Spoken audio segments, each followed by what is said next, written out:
I was going through training, it was estimated that a 747 airplane full of patients actually died every single day in the United States alone because of medical errors. So there's the AI Consult is coming in. It's running in the background. It's like a quiet assistant just coming in at various points. Exactly. It's a safety net that's trying to mostly run quietly and only interrupt you if you're about to make a more serious mistake. If you can just tell us the numbers, especially now with this the OpenAI study, how many people were, what's the number of the patients that were looked at, the diagnostic errors that reduced, the treatment errors? Yeah, 22,000 errors averted in a year at Penda alone.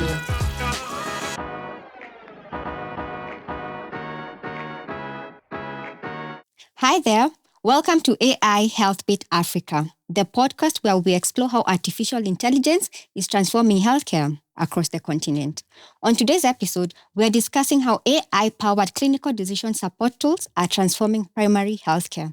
And just to set the stage, I will share some numbers. According to World Health Organization, 4 in 10 patients globally experience harm at the primary and outpatient level. And 80% of this is preventable.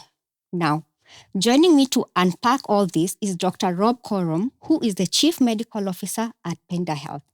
Welcome, Rob. How are you doing? Well, thank you. I'm super happy to be here and talk about this subject. Yeah.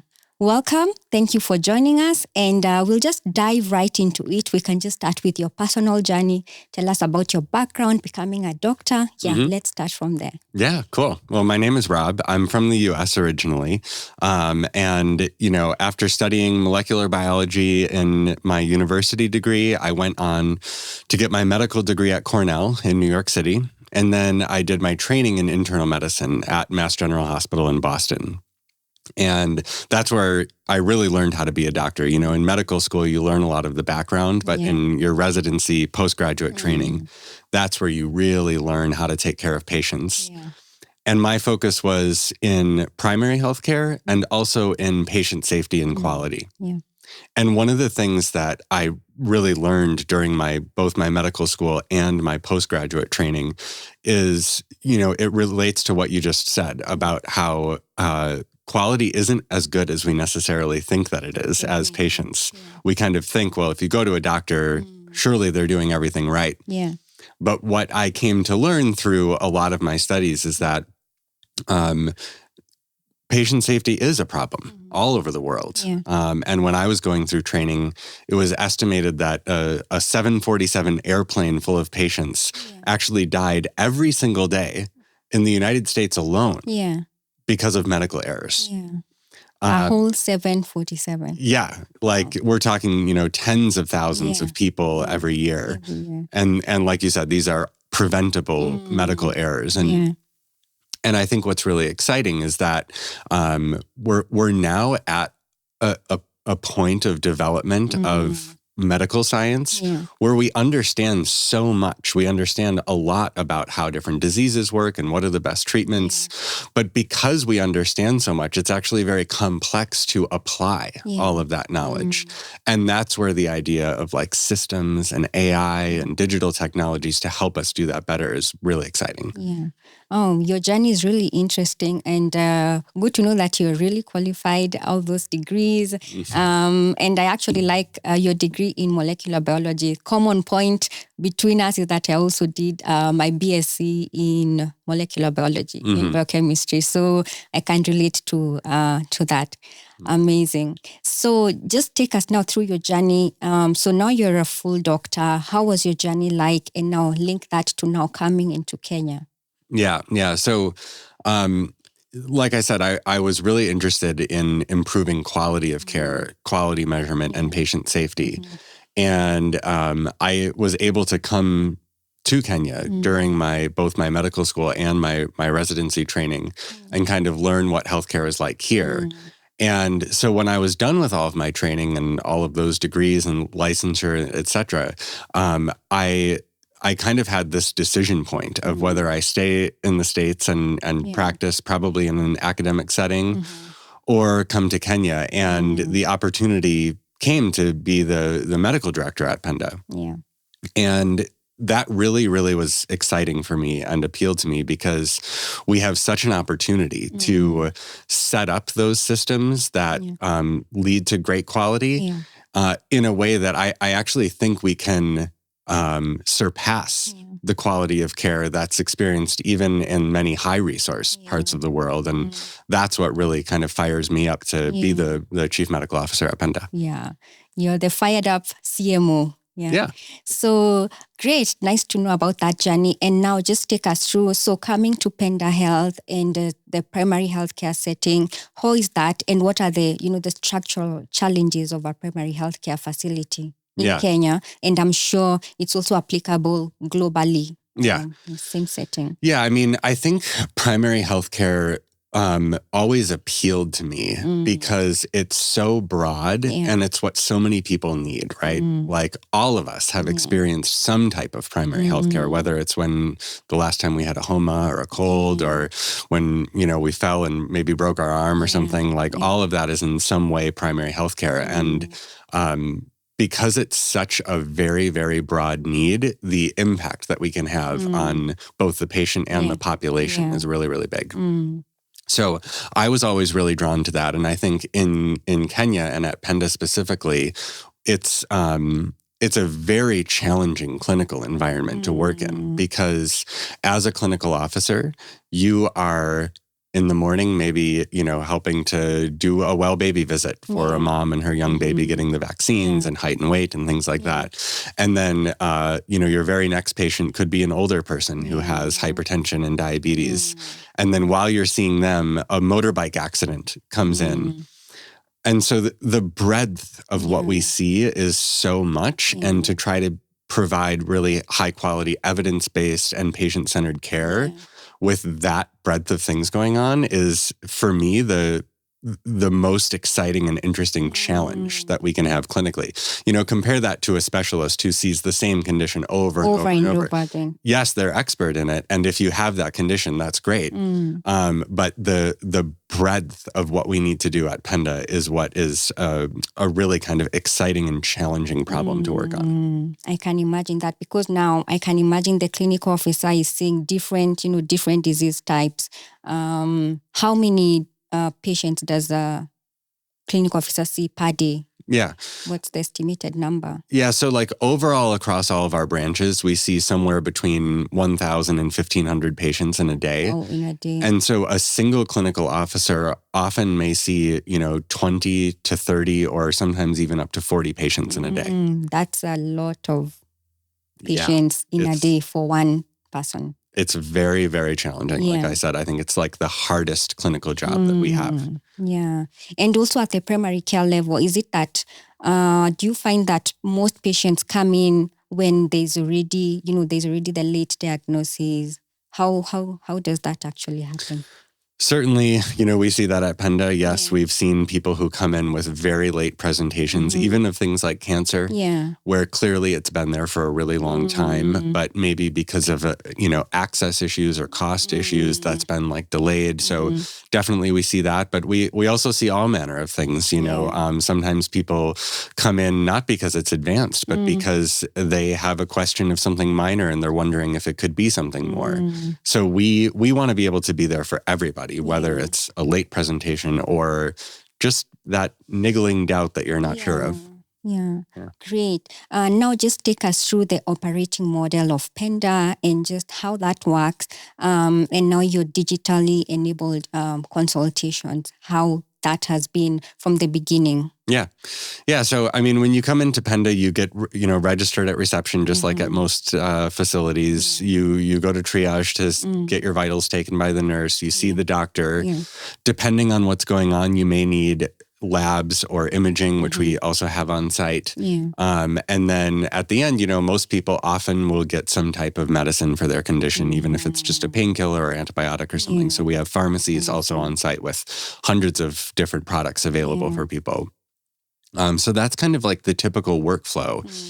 And one thing that is kind of unique and special about Penda is that we make you only pay at the end. Oh. So as you know, in many health facilities here in Kenya, it's very common to pay before each service point. Yes, that's very unique actually. Yeah. And so you are seeing the doctor and they recommend a test. Well, first, now you have to go to the cashier, pay for the test, take the receipt to the lab tech, get the test. Yeah. Same thing with medicines, right? And it makes the whole facility less efficient, and it also isn't a very good experience for the patient. As a sick person, yeah. Exactly. And so we've done that at the end. And at first, even our staff were like, oh, what are you guys doing? Aren't we going to lose money from this? People are just going to walk out. Exactly. But people don't. We have a very, very low rate of people walking out without paying for services because I think people know that they want to be able to go back to Penda. And so they we have like a lot of trust, I would say, with our patients on that. You've built the trust. Yeah. Amazing. And so walk us through the digital journey. I know I was reading on your website about in 2017, you had the Easy Clinic. Yep.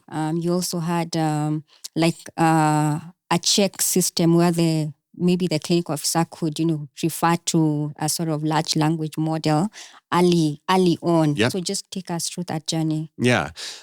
Great question. I'm glad that you started so far back because I think sometimes people look at Penda and think like, wow, so digital, so advanced. But we started off on paper. Yeah. For 5 years. We were only on paper. So since 2012, 5 years. Yeah. Oh. We operated for 5 years with, these kind of big pink charts. We had pink charts because one of our colors is pink. Yeah. And did things very manually and did things on paper because it is expensive to do that digital transformation. But in 2016, 2017, we knew that we wanted to scale, that like our vision is, to be much bigger than just a couple of clinics, right?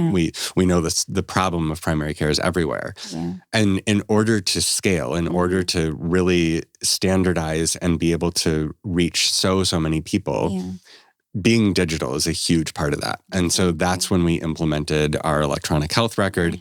And again, this is not even talking about AI or decision support, but just digitizing is like a really, really important step. And this is one of the takeaways that I would want your audience to have is that we need to invest in digital transformation because that's how we unlock all of the benefits that other technologies like AI or decision support can offer us. But we have to digitize first. We have to digitize first. Yeah.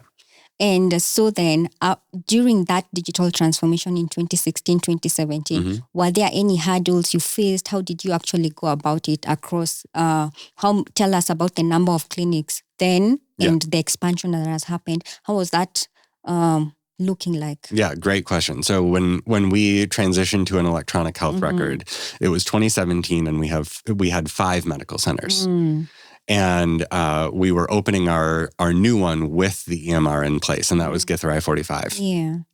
And so many hurdles to try to do that, right? Yeah. One of them is internet. And I just have like a bunch of funny stories about internet because to do digital transformation, you need to have internet connection. Yeah. There's no way around that. No way yes, you can do some offline systems, but they can be very limiting. We want patients to be able to go to any of our facilities and experience the same record and the same data and same workflow. So we really needed it to be fully online. And to do that, you can't just rely on one ISP or one infrastructure. We would have WiMAX, which is one of the ways that you can get internet into a facility. And the power station at the WiMAX can go down, and then you've lost internet. Like one of our first learnings was you have to have 2 completely different ISPs on completely different infrastructure. And then you can do load balancing and automatic failover and things like that to make sure that it stays. We now have fiber at most of our facilities as one of our lines. We have Starlink at a couple of our facilities. But even these things are not easy because, we've had people hang their laundry on our Starlink device. You know what I mean? Yeah. So these things definitely happen. And that's why the redundancy there is very important. And the redundancy costs money, right? I'm sure we pay more for internet than almost all of the other primary care facilities. Yeah, because you want to ensure the reliability. Exactly. Yeah. Exactly. Well, and now how many clinics are you at? What's the number? So now we have 16 medical centers. We have nationwide telemedicine. We're opening 3 more branches. Those will be open in the next 2 months. So yeah, like it's coming online fast. And I also just wanted to add, in addition to internet, there's also a lot of staff training that needs to happen, right? Because it's a totally different workflow to know what are all the steps that I need to do, where do I find certain information, what's critical for me to enter into the system. So there's a lot of staff training. There's a lot of like kind of data engineering and data cleaning. So we need to look at the back end data and see where are we failing to capture certain pieces of information, and then feed that back again to our clinicians and frontline staff. So power, that's another thing. Generators at all facilities. So there's a lot of infrastructure and work that it takes just to get to the stage of digital transformation. But like we'll talk about, then the ability to layer on top of that is kind of limitless. And that's where the value really starts to accrue. Oh, that's really amazing. And now, just as we're about now to get into the next innovation, I know there are other digital ways that you reach out to your patient. There's like the chat na Penda? Exactly. Na Penda. Just tell us about that. Yeah. So we have a bunch of remote contacts with patients, and our telemedicine is sort of on 2 channels. Pigia Penda, which is call Penda, so that's by phone. And then we have chat na Penda, which is the chat service that we have on WhatsApp. And those are huge. I mean, patients love talking to Penda on WhatsApp. And we love it too, because everyone has WhatsApp on their phone. And so it's just so easy. You don't need to download a new app that doesn't fit on your phone, get a new login or anything like that. You can just start chatting with us. You can get your questions answered right away. People ask us all kinds of things. They ask, where exactly is your Zimmerman branch located? They ask, does Jubilee cover a certain test if I come to Penda? And so we answer all those questions. And I think it really helps with the just kind of breaking down those administrative and logistical barriers that get in the way of access to care. And that's good for the business as well, because it makes Penda very easy for people to access. Very easy to reach, and you get, on-the-go support. Exactly. And just mentioning about that, the chat na Penda, Pigia na Penda, from this, who are the people using that kind of service? What's the demographic? Are they mostly in Nairobi? And do you get people from other counties within Kenya? How's it looking? Yeah, so some of the numbers on this, like most people are in Nairobi, but still probably about 20% of users on WhatsApp with Penda are outside of Nairobi. And that's also exciting to us because as we expand across the country, it's a great way for us to actually have that presence and connection with patients even before we open a branch in their area. So that's really exciting. But definitely within Nairobi, it kind of is the whole gamut of people, from folks who are totally uninsured, who come to our branches and want their questions answered, to people who, are living in Westlands and want medications delivered to them or want us to come to their house to draw a blood sample to do a test, and they can get their results over WhatsApp. So it's a whole spectrum of people who use that. Yeah. And I really like how your clinics are located in most major cities. I know you mentioned like the Githurai 45, there's the Zimmerman, you mentioned Westlands. Which are the other areas where the clinics can be found? Yeah, we're sort of all over Nairobi. So definitely in Eastlands area with, Tasia and Bakassi. We're opening a couple of branches in Utawala, which is such a vibrant and growing place.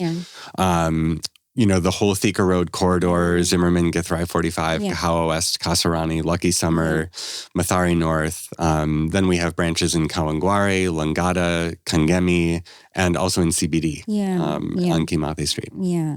Oh, that's really great. And the 3 new branches, will they be outside Nairobi, some of them? So 2 of them are in Utawala, and then 1 is in Kitengela, which is, for those of you who know Nairobi, it's a little bit outside, but still it's almost part of us.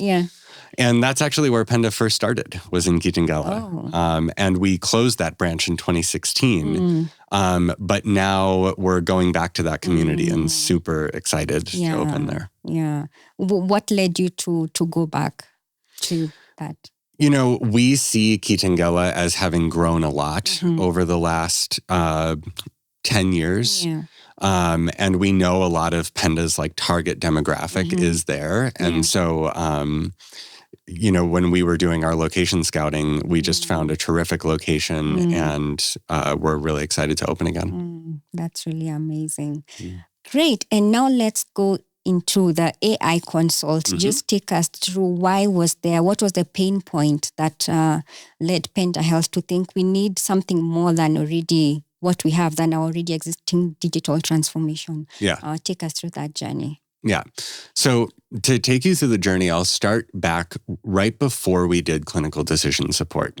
So we're digitized, but we still have quality issues. And an example might be, we're diagnosing someone with a urinary tract infection, but how do we know that we've really checked to see if that urinary tract infection could be going up into the kidneys?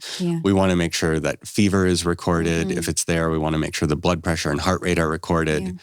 And so the first thing we did is what's called a rule-based clinical decision support. So that's not AI. It's just basically saying, if someone has urinary infection or you think they have urinary infection, let's make sure we document certain things. And so we implemented that. We implemented a type of rule-based decision support where when you put in a diagnosis, it sort of serves up the best treatments for that the clinician can then choose to either accept or reject. And it sounds very simple because it's like, okay, diagnosis, and then here's the treatment. But you would be surprised at how little kind of guideline concordance there is in primary care. And so just by making the guideline-based practice the easiest thing for the clinician to do, it really dramatically improved our adherence to our local guidelines here in Kenya. So the average in the country is about 40% of primary care is delivered in concordance with national guidelines, and we achieved about 90% through that rule-based system. But even still, rule-based systems have their limitations. So for example, if you diagnose uncomplicated urinary tract infection and it gives the treatment, that's great. But what if the diagnosis isn't UTI? There's not a good way for a rule-based system to know that, because if the rule-based systems were very, very strong, we wouldn't really need doctors, right? Exactly. Diagnosis is hard because it takes all of these various inputs, the history, the physical, the lab results, the vital signs, and kind of puts them together and thinks about the overall risk to the patient and then comes up with a diagnosis. And so when ChatGPT first came out, this is a couple years ago. And 2022, the boom. Exactly, yeah. My team and I, the clinical quality team, were kind of playing around with it for healthcare. And we were like, oh, this could really help with some of the problems that we still have given our rule-based system. And so we did a lot of kind of testing and seeing how could it help this problem? Would it help this problem? What other new problems might it introduce? And we came away feeling really, I think, excited and positive about the positive impact we thought it could have on patient experience. And so we basically designed a very early iteration of this where clinicians would have the option of clicking a button inside the electronic health record, which would allow them to get feedback on the case based on what they had documented so far. Right? And so it's a very simple thing to implement inside an electronic health record, because you're just kind of collecting some of the text data that you have, sending it through the API, and you're receiving back some text that the clinician can then read. But at this point, the rule-based system, the clinician has to activate it and read it at a certain point. Yeah, so this first version of AI Consult, which was the step after the rule-based system, what required the clinician to use it and then to read it and decide if they want to act on it. And I think it's really important that we did that, because we needed to build up our understanding of what are the limitations of the large language models in health. What are the limitations of those systems right here in Kenya and within Penda? And then how do we need to design like safety guardrails around it as we move into the next phase? Great. And now, so then tell us about now the newer version of AI Consult, how that is going. Yeah. So that first system was used over 100,000 times. And we did a lot of kind of post-use safety testing where we had, dozens of Kenyan expert physicians review the cases and review the outputs to like really make sure that they were safe and locally appropriate. And then we looked at the extent to which the advice was acted on. And one of the things we found is that it wasn't acted on very often. And clinicians only used the tool in about 50 to 60% of cases. And why didn't they use it? Number one, they had to click a button. They had to read through the results. It just took more effort. It took more time. And we also found that if a clinician felt like the case was fairly straightforward and simple, they were like, I don't need to use it. I don't need it. And oftentimes they were right, but sometimes maybe they were missing something. So when we looked to the next generation of AI Consult, what we wanted to do was make it run in the background and make it run continuously so it functions as a safety net. Instead of something that you have to click each and every time, let it just run in the background. And the example that I sometimes use is for anyone who uses Gmail, you've probably had the situation where you try to send a message and it gives you a pop-up saying, it looks like maybe you meant to send an attachment, but you didn't attach anything. Yes. And it's really helpful, right? Yeah, you're like, oh yeah, I did forget to include an attachment. Let me go in. Imagine if you had to click a button to ask it to do that. It wouldn't make sense. Not because if you're user-friendly. thinking about it, then like you would just include the attachment. So that's kind of how ours functions, is it's running in the background and it's triggered by certain actions. Like in Gmail, I'm trying to send the message. For us, like as soon as you're done with the diagnosis section, we run it and we basically ask the model, that is the large language model, do you think that the diagnosis is correct here? And are we missing any key diagnoses? And then it reviews the de-identified clinical data. So the vital signs, the history, the physical exam, the lab results, and kind of asks the model, is the diagnosis listed, in accordance with all of those things? And then we ask it to give a red, yellow, green. The traffic light system. Exactly. So if it's green or yellow, we don't want to force the clinician to read a huge block of text because probably it's mostly okay.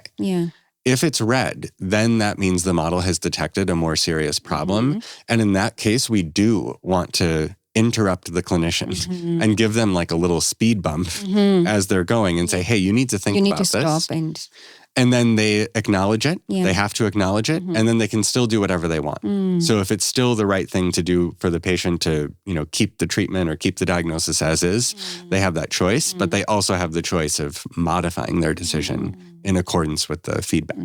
So the AI Consult is coming in. It's running in the background. It's like a quiet assistant just coming in at various points. The history taking during the diagnosis, during the treatment. It's sort of just there in the background. Exactly. It's a safety net that's trying to mostly run quietly and only interrupt you if you're about to make a more serious mistake. Yeah, that's a really great safety net mechanism. And now let us just talk about now this new innovation. It comes with getting the buy-in from the staff. That's kind of like a change management thing. How did you go about that? Now implementing this technology and just getting the clinicians to actually just trust it and actually use it effectively. Yeah. In the study that we did with OpenAI, we really were able to see the effect of change management on the outcomes. So for the first month, we considered it sort of an induction period where we had the system on for about half of our clinicians. And we, of course, trained them on the system and showed them how to use it. And then we kind of watched what happened. And one thing we noticed is that people weren't always acting on those red alerts, even when those red alerts we felt were very helpful and actually should have been acted on. And so that led us to really figure out what are the sets of things that we can do to encourage action. And I'll just highlight a couple things. One is that we gave individualized feedback to clinicians. So you can imagine Penda has 100 different doctors working for us, and we can tell each one of them, here's the number of red alerts that you're just leaving as red alerts, and here's how that compares to the average. And I think doctors everywhere want to be the best doctors they can be. And so if you find like, hey, 50% of the time I'm getting a red, and the Penda average, like my peers average is more like 10%, I should probably think about acting on those a little bit more so I can kind of come in line with the rest and also deliver the best care to my patients. So that was one of the very important things that we did. Another really important thing was to share success stories.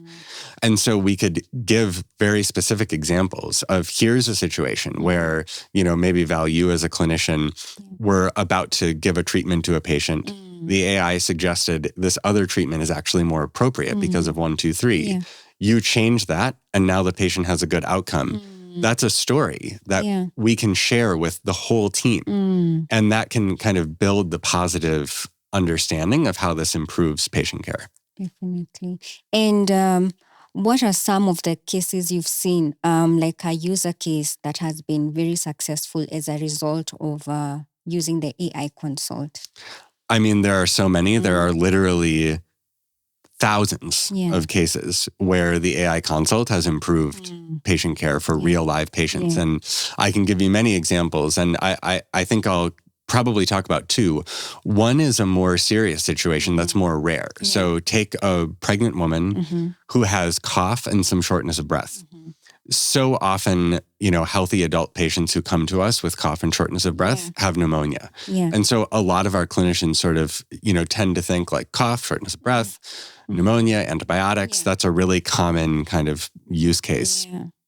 But because the AI system was able to see all of her vital signs and the fact that she was in her third trimester of pregnancy, it was able to surface to the clinician at the diagnosis point that, hey, this may not just be simple pneumonia. This may be something more rare, like either a pulmonary embolism, a blood clot in the lungs, or a peripartum cardiomyopathy, so a type of heart problem that can happen during pregnancy.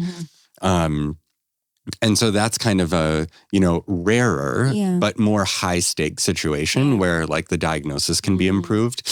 And she ended up being referred to an inpatient hospital where she was like managed by a obstetrician gynecologist who was able to deliver her. And now she and the baby are doing great. So that was a really cool success story. And then we have many other much more kawaida success stories. You know what I mean? So we have children who, let's say a 1-year-old who has some homa symptoms, where typically, the provider may give them like an antihistamine that could make them drowsy, which we really don't want to give to children who are very young. And the system kind of blocks that. It says you're trying to give this antihistamine that can make this 1-year-old drowsy. It's not appropriate in kids under 4. Reconsider to something else. It's a much less exciting kind of situation than like catching a rare diagnosis, but it's much, much more common. And so I think we're improving care for like thousands of people in those kinds of ways using this tool. There's this other interesting one you mentioned when we were chatting earlier about the diarrhea cases in kids, the ORS and zinc. Just tell us about that one. Yeah. So like you said, and you've even studied this before when you were with Chai, that, gastroenteritis in children is like a major killer in Kenya. And again, it's very common for clinicians when they see children with diarrhea, well, it must be an infection. We got to give antibiotics. Go. And what we really need to do is assess the level of dehydration of the child. And the most important treatments are supporting the hydration status through something like ORS, the oral rehydration sachets, and then zinc sulfate, a super inexpensive, very well-tolerated medicine to reduce the recurrence and severity of the diarrhea. So that's another way that it comes in and it says, hey, antibiotics may or may not be necessary here, but you do need to provide the rehydration and the zinc. Amazing.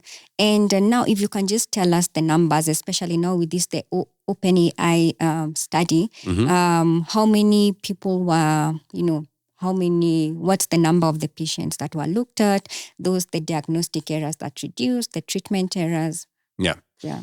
So overall in the study, it was almost 40,000 patients. So 39,700 something, I think, who received care either by a clinician who had the AI consult on, or the AI, or no AI consult, just usual care.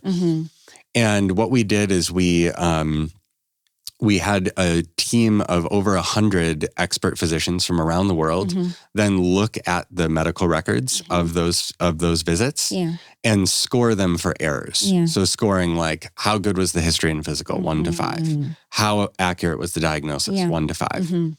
And then we basically calculated error rates between the two groups. And we found that in the AI group, and for both diagnosis and treatment, it was about a 16% reduction in errors. Yeah.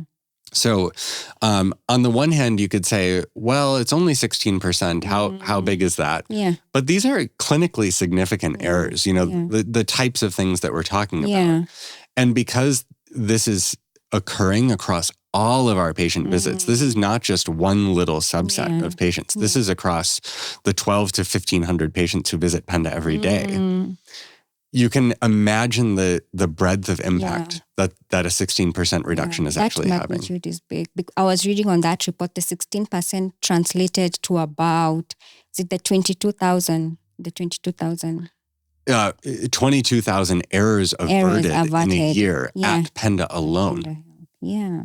You know what I mean? That's a big number. 16% may not seem big, but when you look at the actual numbers, What about the treatment errors?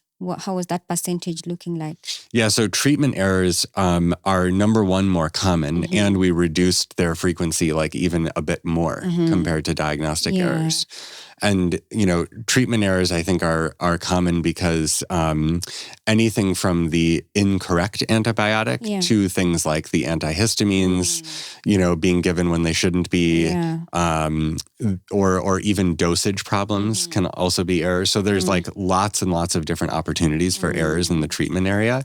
And if you think about patient safety broadly, medication errors are the most common type of error that results in patient harm. And so it's really important that we get on top of that type of error. And you mentioned something that we can just talk about a bit more, how the other physicians from around the world were also counter-checking the clinical investigations, how that was done. And I also read on that report that actually some of this clinical data was given to other large language models like the GPT 3.5, 4.0. How was that? How was that done? Yeah. So in terms of like how the data was shared, we used the ChatGPT 4.0 API. And what that means is our EMR system is sending de-identified data to that API and then getting a return. And one thing that I want to make clear to all of your listeners is that the data that's sent is de-identified. So we're not saying, Val of phone number 07, of patient record number, We're saying, we have a 30-year-old man with headache for 2 days. Vital signs are 1, 2, 3. It's impossible to recreate who that person is. It's de-identified data. And that's what's being sent. And then I think another important thing is that the terms and conditions of the OpenAI API is that none of that data can be used for training. And it has to be deleted from OpenAI servers within 30 days. So none of that data is used to train large language models. And none of that data contains patient identifiers.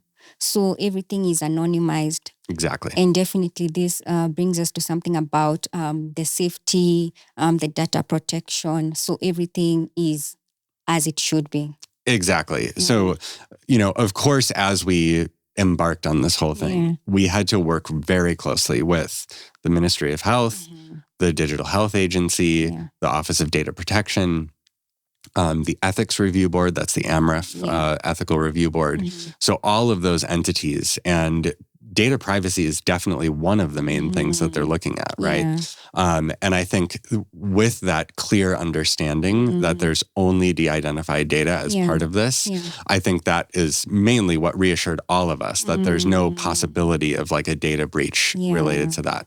I think the other, safety piece that we're looking at is, does the large language model give accurate and safe advice to clinicians, right? And that's where all of the, retrospective work that we did looking at the safety of the responses was really helpful. And I think the other key thing about Penda's implementation is that we always have what's called human in the loop, right? So there's never a moment where AI is making a decision about a patient. That never happens in this situation. It's always a suggestion that is surfaced to a clinician. And sometimes people ask, well, are the clinicians just going to blindly accept everything? That is not at all what happened in our study.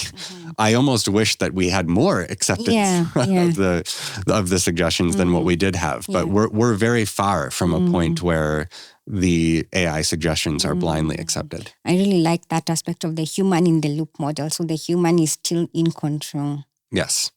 Amazing. And so now we've discussed the innovation, and we've discussed, the clinician part of it.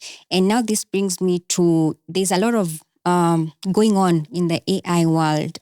There's a lot of myths. Some are fact, some are fiction. And now as the expert, I'll just read a few statements and then you can tell us, is that fact or fiction, and why you think that. Great. So, clinicians will eventually trust AI more than their own judgment because of its superior accuracy. Fact or fiction? I don't think that was one that you shared with me. That's a new one. For that one, I will say fact, but I think it will take a long time. Okay. Yeah. What do I mean by that? The other day, my wife ended up driving about an hour in the wrong direction because of Google Maps. Oh, wow. Right? Yeah. So Google Maps in a way is an AI technology where you put in a destination and then you follow the directions. Yeah. And it took a long time for her to realize, actually, the destination is wrong. I've been going in the wrong way for an hour, right? That's an example of when we kind of overly trust technology and just let it drive us. Yeah. And I think in the very early days of map technologies, nobody trusted it. And now people do really trust it. And we do kind of follow the map. And I do think that will eventually happen with many of the medical applications of AI. But I think we're still far from that. And it will take a long time to build up trust and an understanding of what are the tools really good at and what are they not very good at. Yeah, that's a really good explanation. So we are not yet there, but we will get there. I think eventually we will. But it's the kind of thing that may take 10 years. We're not even very close to that. Great. So the next one, the last one, the biggest challenge for AI in African healthcare is a lack of data. Fact or fiction?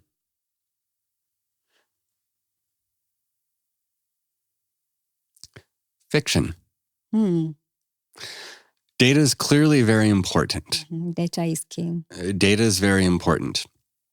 However, in order for Penda to implement what we did with AI Consult, we didn't need a huge database in order to implement it. What we needed was an implementation approach that aligned with what frontline workers needed in their workflow. Right? Yeah. And I think that is what we need to do, not just across the health sector, but all sectors, really thinking about like, what are the problems that we have that AI can actually come in and solve? And how do we close that gap? That in and of itself will generate data. And I'm not saying that we don't need a lot more data in healthcare. Definitely we do. But I don't think a lack of data is actually our main barrier to implementation. There are other barriers. Yes. Yeah. Great. I like that analogy. And now after that, let's just get into a bit segment about, your leadership journey and how has that been. Tell us about maybe the number of staff at Penda, how it is overseeing all this as you're going through all this digital innovation, how has that been? How has that journey been? Yeah. I mean, Penda now has almost 500 staff. I think in the last 8 months, we've hired over 100 people, which is super exciting. I mean, and I always thought that the most satisfying part of my role would be, the patients that we've touched. And of course, that is very satisfying. But I think providing hundreds and hundreds of really great clinical jobs is also very, very satisfying to me personally. We have a great leadership team at Penda. And so we have, a fantastic HR department that has actually built up the ability to hire so much great talent over the last 8 months. And certainly onboarding and training is a huge part of this. One way that we think about the future of healthcare at Penda is, human at heart and tech in hand. Human at heart, tech in hand. That's a good one. And so what that means from like a recruiting and training standpoint for Penda is that we mostly want to find people who are outstanding at connecting with people on a human level. Like that's what we all want as patients when we're in the healthcare system is that empathetic connection. So that's a deal breaker for us when we're hiring. You need to have that great ability to connect with patients. And then what we also need you to have is an ability and a willingness to learn cutting edge digital tools. And then we need to provide training and support for you to master those tools. And we think that combination of the human empathy and the cutting edge technology tools is what's going to create the very best patient experiences at scale for our patients. Okay, that's really great. The human at the center. And what about, I'm sure as the chief medical officer, apart from the staff, you also deal with a lot of partnerships with different organizations. How has that gone, especially now you are implementing this cutting edge AI Consult? How has the partnership angle gone? I know you mentioned the different partnerships you had for that, but are there any challenges in that partnership journey? I mean, definitely healthcare is such a complex thing and the ecosystem requires you to work with so many partners, whether that's regulators or, supply chain partners. Obviously, we couldn't do what we do without, even if you think of the distributors of the drugs, those are very important partners for us. The technology partners, not just, the fancy OpenAI and EMR partners, but even the suppliers of our laptops. These are very important partners for us. All of the local companies that we work with and local regulators, even the local chiefs camp that's near our branch, like those are important partners. So we can't do what we do without lots and lots of partnerships. And I think the way we try to approach it is always keeping Penda's vision of everyone in Africa has healthcare they can trust at the center and trying to rally the partners that we work with alongside that vision because to some extent, all of those partners share that vision. So as much as we can align towards that with everyone, that's like how we can get the best results. Amazing. And you've mentioned something about the regulators, and this has just reminded me about the recently launched Kenya AI strategy. Now that's bringing the governance and ethics into the now AI space. How do you think that will shape all the AI innovations and tech innovations, especially in health? Yeah. I mean, I think Kenya has taken like such a fantastic forward-looking approach to AI. I think some countries are feeling like, hey, we need to slow down and figure out regulation. And that's very tough because if we don't allow innovations like AI Consult at Penda to run, then we never generate the local evidence. And so for us, working closely with the ministry and other regulators to say, here's what we'd like to do. Here's how we're doing it. Here's what we're learning. Here's the evidence. All of that is actually building towards a confidence that we can all have when it does come to like actually scaling these things up in a bigger way. Just making sure the AI is responsible and ethical. Of course. And part of it is we can't do that if we don't take these baby steps Exactly. towards that, because then we won't know the failure modes. We won't know the risks. Yeah. So we're really grateful to those partners at, DHA and Ministry of Health, et cetera, that have been supportive of this, because I think, they want to achieve UHC in the country just like we do. Yeah. And I think they see AI as one of the pieces that can help us unlock that. And what would you say to other aspiring, health tech innovators? What should keep them going despite all the challenges that they would face? Yeah, I think there's so many great health innovators right here in Kenya, and I get to talk to so many of them. And I think one of the common errors that they make is they focus a lot on a product that they're building, and it's like a really cool technology, and it may even work really well.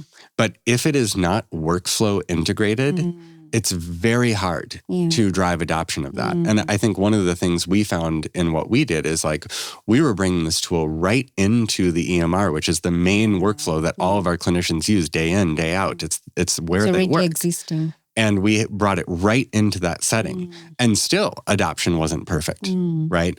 And so you can imagine, you have a preeclampsia tool that you want our clinicians to use. You have an epilepsy tool. You have a diabetes tool. You can see that would very quickly get way too overwhelming for our clinical staff who need to bounce between all these different tools. So I think health tech innovators in Kenya need to think about, how is this going to be adopted by clinicians in the real world?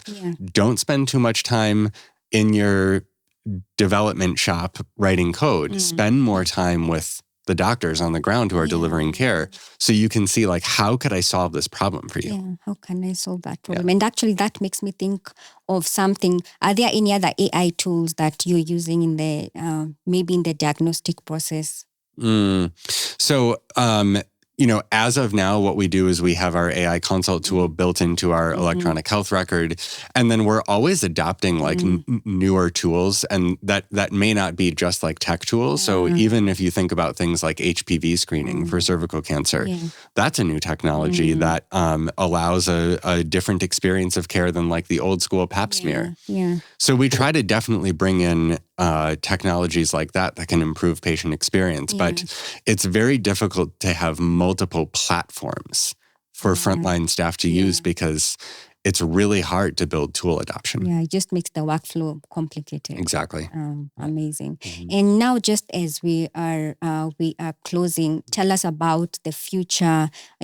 Where do you see Penda Health, and now what you've been focusing on, the AI Consult? What's the plan, for scalability elsewhere? Is this adaptable? Yeah. Tell us about that. Yeah, I think the future is really exciting. It's also unknown.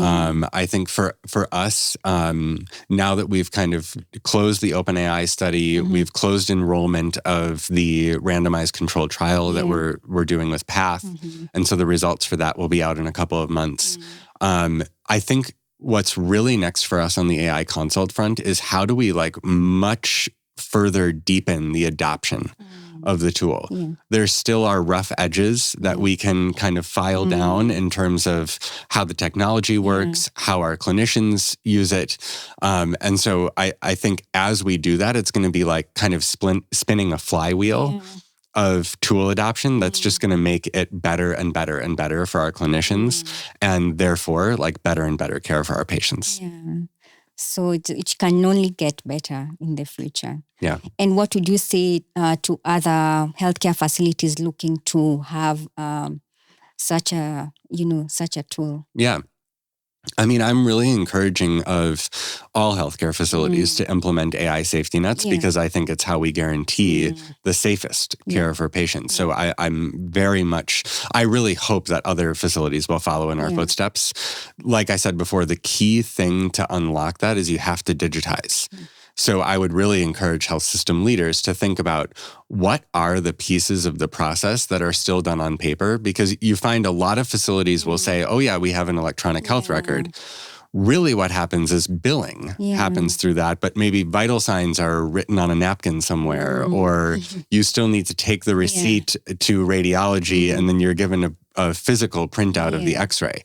And as long as we have pieces of the journey that are not digitized, AI can't come in and like fully support that effort. So digitize is my advice. Yeah, digitize for the future. Yes. Great. And now I'll just read a proverb, and you can just tell us, in the context of what you're doing at Penda Health, how does that apply? Just tying everything to the African cultural context. I love that. So this is a Congolese proverb that says, "A single bracelet does not jingle." How would you interpret that? I love that proverb. And, I think it really speaks to what we were talking about before, that healthcare is not done in isolation. Penda cannot be a single bracelet on our wrist. We have to have many, many other bracelets, whether that's our suppliers or AI partners or regulators, all working together. And that's what can make the music of great healthcare for patients. So healthcare can't operate in a silo. You need the partners. Definitely. Great. And now you can just tell us your final word, anything maybe we should have touched on, just your final closing word. Yeah, I mean, one thing I would really like to end with is that Penda collects a huge amount of patient feedback, thousands and thousands of feedbacks every single month. Yeah. And I read them really regularly. Like every week I go through and I read a subset of our patient feedback. And I've never once gotten a patient feedback saying they love the AI decision support that we use. Never once, right? Yeah. Because for patients, that's not the core of the experience. What do people talk about? They talk about how friendly our doctors were, how much their clinician explained what was going on or reassured them. And so for me, and I often try to elevate our patients' voices inside to our internal teams to be like, this is what matters to patients. Yeah. Yes, I want you to use these tools. Yes, we want to provide the very best and safest care. But if we're missing that empathetic connection piece with the patient, we've lost the point of what we're doing. So it's the human-centered approach at the end of it all. Yes. Amazing. Thank you so much, Rob. I have really enjoyed the conversation, and I'm sure our audience will too. Thank you for being here. Thank you, Val. I really appreciate it. Thank you for watching. And if you've come this far, please like, share, and subscribe. And goodbye for now. See you on the next one.